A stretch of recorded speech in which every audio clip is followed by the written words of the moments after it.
Hello and welcome to your very special Planet Zoo and Planet Coaster 2 video. And that is because this time we're going to be looking at the West Midlands Safari Park, which is one of the biggest safari parks in the UK. And the reason that it's ended up being a bit of a two-game combi is because this safari park has quite a large theme park section and it has enough sort of unique rides that it has its own dedicated map on Planet Coaster 2. We're going to start in the animal area, the main draw to the safari park, and we're going to start with the actual safari drive itself, which is where most of the animals can be seen. There's a small walkthrough area. I haven't actually replicated all of that, but that's just down at the other end through the archway that is just to the right of the rhino statue. So here we are on the safari drive. I've managed to replicate the actual cars. Planet Zoo has a car ride, and I've been able to paint a sort of dirt road underneath the track. So you can see the track, but it looks a bit more like a road. And I've painted the actual jeeps to look like the safari buses that you can do at the actual safari park. So the first enclosure here is the white rhino. As always with Planet Zoo, I've had to improvise with some of the animals, but these are the exact species that you can find in the actual one. You can see there's a few different rhinos in this enclosure, and there's also antelope. And you can see antelope walking around a couple of the enclosures around this sort of front section in real life. I just put them in here because this ended up being the biggest enclosure. From replicating the layout, I'm not going to focus on that one. Like the layout of the car ride, I managed to get pretty much as exact as I could. The atmosphere in the enclosures might not be perfect, but it is quite hard to get that, it seemed, and I thought I'd get the layout right. The shapes of the enclosures are pretty accurate, and I still enjoy coming on here because like there you can see sort of proper interactions with the animals, and it's going to be different every time you go on it. Like sometimes you might go through an enclosure and not see any animals. Luckily on this POV you see all the animals, but yeah, like you can get, sometimes you get more up close to them than other times. Yeah, with the enclosures, because Planet Zoo is not my primary game, you can see I've just kind of put the enrichments in there. As long as the animals are healthy, that's the main thing. Whether the layouts of like where certain things are in the enclosure is accurate, it doesn't really bother me as much. But here we are in the next enclosure, which is emu. It should be ostrich in real life, and there are ostrich in Planet Zoo. I just put the wrong type of bird in there. That is a genuine mistake. But yeah, it's quite a quick one, that. You can see the zebra as well. We're going to get a bit close to those later. We've got the doll sheep in here. They're supposed to be Barbary sheep in real life, but there are only one type of sheep in Planet Zoo, so that was a pretty close sort of approximation of what's in there. Now we're into another fairly big enclosure, which is full of deer. This, again, is improvised. They're not deer. However, when I've done these, I've tried to get them to be animals that are either related or mainly just visually look similar to the animals that are there in real life, because it was quite hard. I mean, there's not really like a clear image of what is in each enclosure, but I just used a mixture of POV of the safari and a map of there's a good map, but it doesn't really tell you exactly what species are in each one. But yeah, I feel like I've done the best I could with the animals, especially like later on you'll see the variety. You can see you've got ibex in there. That's definitely improvised. Now we're into the wild dogs. I didn't get too good of a view, but you can see one over there, and these are accurate to what is in the safari park. You can see we come back into that enclosure later on. And now we've got the lions, which I'm sure is a bit that a lot of people are going to get excited about. You can see them. I didn't get too up close to them. However, you can see there are 3 lions in this enclosure, and this is the first one that has got some theming. Where there's that like actual theming, rock work, things like that, I did include that with a big Pride Rock Lion statue that's quite iconic for the safari park.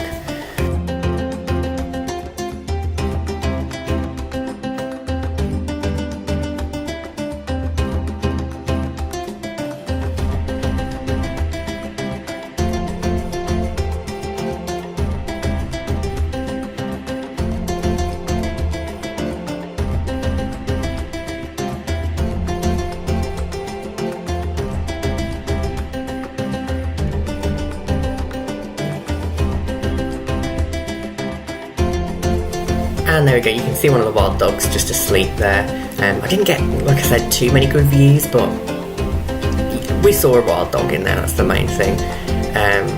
That sort of area, when I went to the safari park earlier in the year, they were doing some maintenance on it, so you couldn't actually see a lot of the animals in there.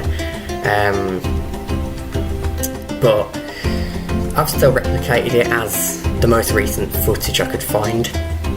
You got gazelle in here. Again, they're improvised animals. Yeah, sometimes you'll sort of see animals that look similar but they're actually not related. But from like the little images that are on the map and where I could sort of find it from the layout by looking at that POV, that is the best I could do for some of the enclosures.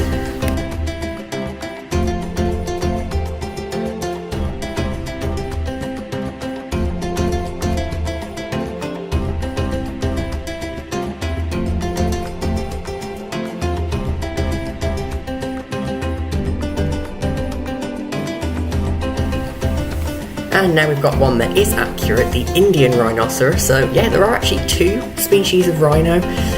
These ones can very easily be distinguished because they've got more like armour plating. Their skin is sort of in like panels rather than just like a smooth layer of skin.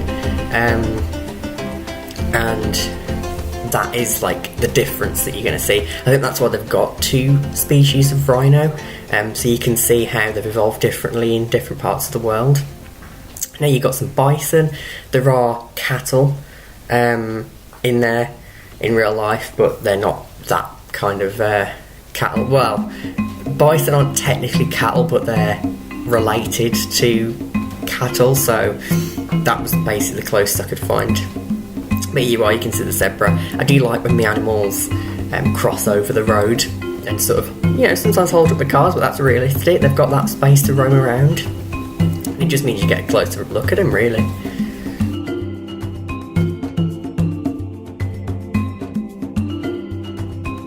And we're just briefly into elephant territory. That's my favourite bit there. We will get closer to the elephants later on.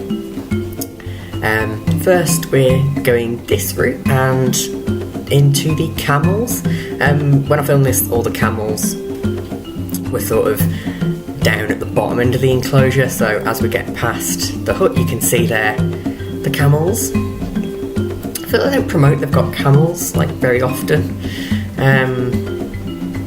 but it's nice to see them. And we're into the reindeer now. This is the point where they have got deer, but because I put deer in one of the other areas to improvise, I did just put reindeer in here. I think these are deer, they're not reindeer in real life, but that was my decision really. They are related, and I put little snowmen, sort of Skittles, as part of their toys. And here we are, very close to the elephants. You don't really get that close to elephants in real life. They're very gentle animals, so they don't really come up to the cars, but you can get a lot close to them through the viewing platform. But in this, it's kind of the other way around. You get close to them in the cars. You can see the giraffes. This is like where you've got like the larger animals, sort of save them till last, the sort of more iconic animals of the savannah. The elephants and giraffes, I'm sure, are going to be a lot of people's highlight, and certainly mine as well. remember going as a kid, and that's sort of what I was really excited about seeing. And we're back into the white rhinos, which is the final enclosure. And then we kind of go out of the safari and into what in real life is just a car park, because if you're driving or if you get in the bus, you're just getting on the car park and just driving to the gates. But of course in this it's basically just a road that goes around the main plaza.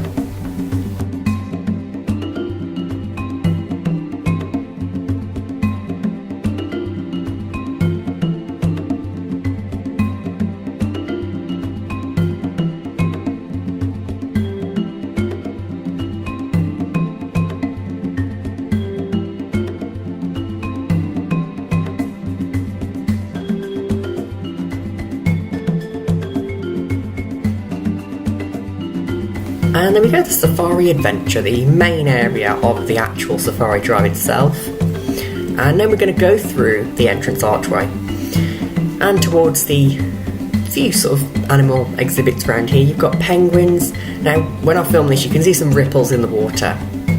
You can't actually see any of the penguins, unfortunately, but I do come back later and get a bit of a better view. So yeah, I didn't really recreate all of the animal areas around here. But basically the ones that I was able to see when I went last. So yeah, you can't really see any penguins, but later on they're all in the water. You can see them all swimming. It is good when you can see them on the land as well, but yeah, we'll see them later. This bit, it proved quite hard, because when you're trying to walk on here in first person, you can often just sort of fall through. It's a raised platform. I built it above one of the staff walkways just to make it easier for the staff to get to all the enclosures. Yeah, you can see the giraffes there. It's a shame you can't get that close. I think I managed to get a bit closer with the elephants because it's a bit less crowded. But yeah, the elephant area is sort of undercover as well. Yeah, you can just see them over there. They're actually definitely more near the cars than the walkway. But yeah, didn't really get close to the rhinos because like they just weren't near the walkway at all. But yeah, the elephants, you can see the giraffes over there as well. So it's just a nice little space really. If you don't feel like you've got enough time to see them while you're on the drive, then you can come up here and you can just look at them for as long as you like really. It's not really this busy in real life.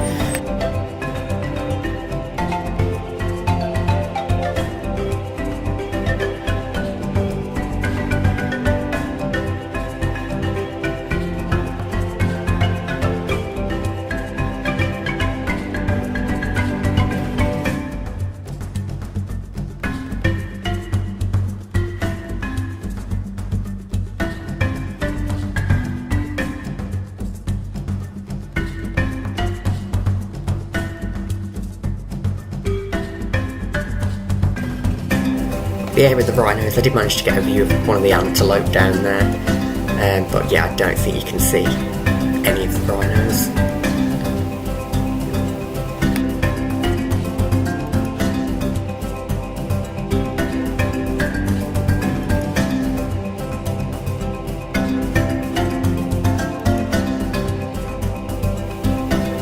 And I managed to replicate the facade of the food area. Yeah, the dinosaur bit's kind of a separate thing. It's all included, but it's a bit of a separate attraction, so I didn't really include that.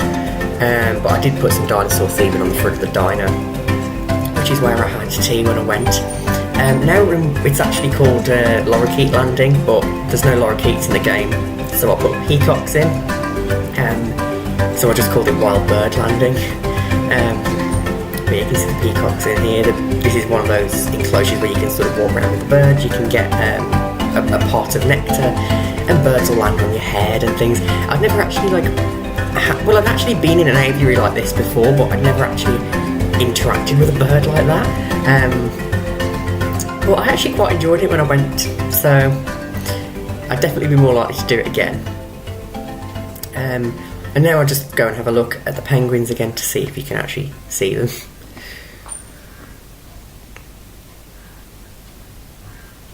And there you are, penguins swimming around. It was a lot easier to do the water underground, so sometimes it's a bit hard to get a view because in real life it's more like in the window where the water is, but it's just the same with a lot of penguin enclosures, but it's a bit harder to get a view, but it doesn't really work like that because of the terrain in like a smaller bit like this, so I'm just glad you can actually see them, and I managed to get some footage of them.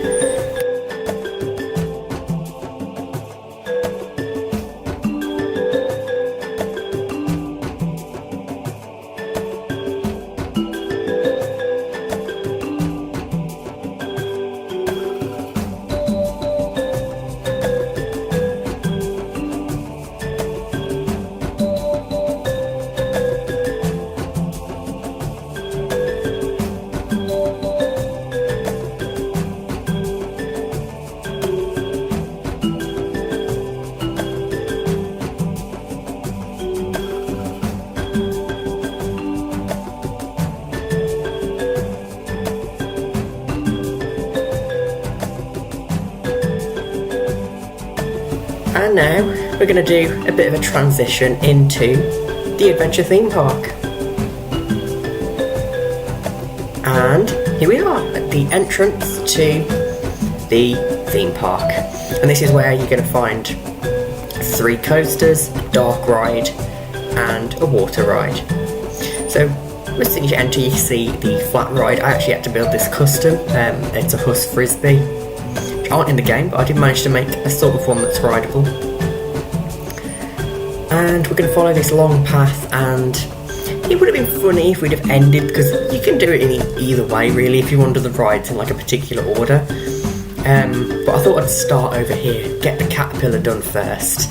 Yes, there's a Pinfari Wacky Worm here. It does still have the apple, so that makes it special. And here it is. It doesn't have a back car, this one either. It's a bit of a strange caterpillar. But yeah, we'll start with this instead of ending the last Planet Coaster video of 2025 with a caterpillar. But yeah, here we go.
So yeah, there we go, 2-lap special, classic Pinfari, and it opened in the late 90s, so it is an older model, but it does mean that they've still got the apple because it's permanent, they've been able to look after it, and it did actually get a bit of a repaint fairly recently. You've got another flat ride here, Kong. This is a Zamperla Disco. I've actually managed to make the gondola custom on this, because I don't want the sort of skateboard style one.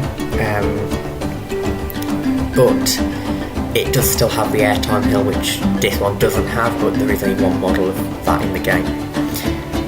And you've got Hurtling Hippos, which is actually a polyp, but there's no polyp in Planet Coaster 2, so I've just put a sizzler in there and themed with the cars themed to hippos. It actually works quite well.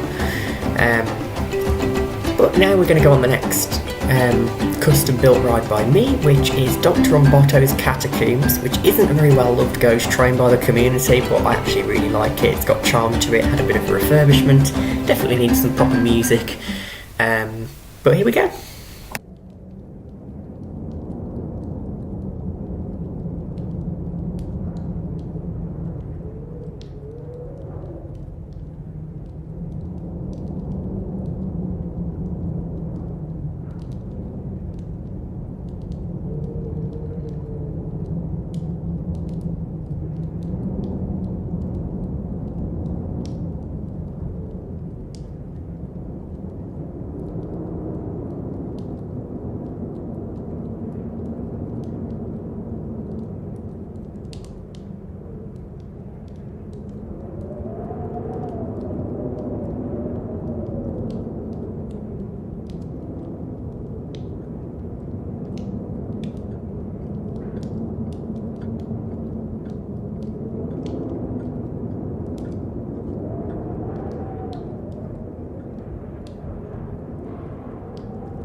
Yeah, on Botto's Catacombs, I don't hate it. It's a classic 1992 supercargoes train, a company that no longer exists. And they built a lot of classics. Yes, it needs a few upgrades, but it doesn't need as much as it would have done a few years ago before they put the new lighting and everything in there. We have got a swinging ship here. Standard swinging ship. It is a Huss one. It's a well-run Huss one as well. Probably one of the best ones in the UK, thinking about it. And you've got Zambezi Water Splash, which is the log flume, which is a Revachon.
And that one opened in 1996, so there's a lot of sort of 90s open rides at this park. Like, I think that's the thing, there's a lot of childhood nostalgia for people who've been coming here for years. It hasn't really changed, but they have kept refurbishing things. You can see Venom Tower Drop, that's the Fabry Drop Tower. That is my favourite flat ride in the UK. It is ridiculously forceful. I wish I could have done it again when I went. Honestly, it's Safari Park. But here we go, the Rhino Coaster. This is a Vekoma Junior coaster, and it opened in 1992 as well.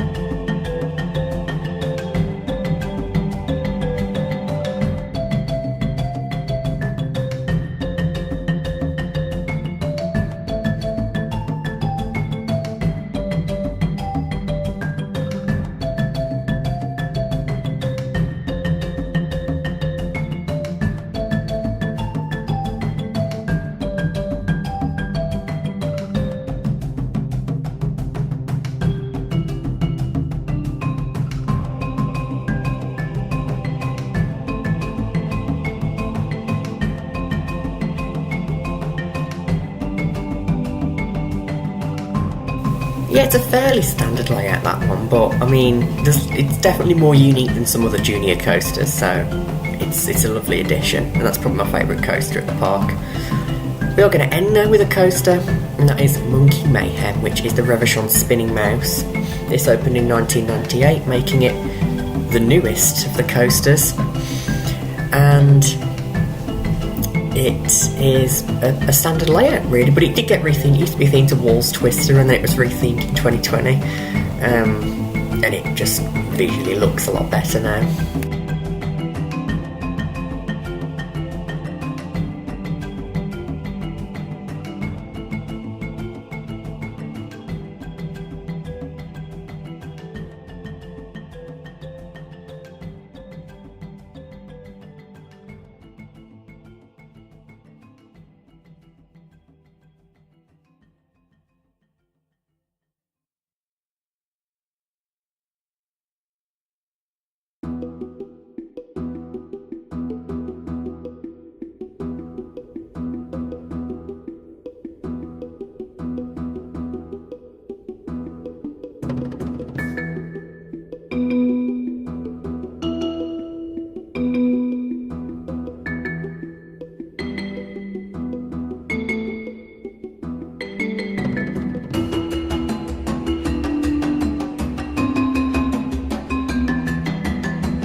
go. And this actually does have on-ride photos. The log flume should as well, but it bugs me in Planet Coaster 2, you can't add on-ride photos to anything that's not a coaster. Very strange. But you can see the Rhino coaster going around there. Yeah, interestingly on Coasterpedia it says that the Caterpillar's the oldest and it opened in 1987, but on RCDB it just says sometime before 1999. So I don't know whether it was the late 80s or the late 90s when that opened. Yeah, here we go, Venom Tower Drop, 2006, that one. It is a more recent addition. They are still adding to this. Well, it is an amusement park. I'd say it is a theme park, technically. Because the sort of place it's in, the way all the rides are themed now, it is technically a theme park. And there we go. The adventure theme park to end the West Midlands Safari Park. So it's been a very interesting, different kind of video. But I've enjoyed it. I've enjoyed sort of building these two separate maps to combine to make one park. And yeah, this is the final Planet Coaster video of 2025.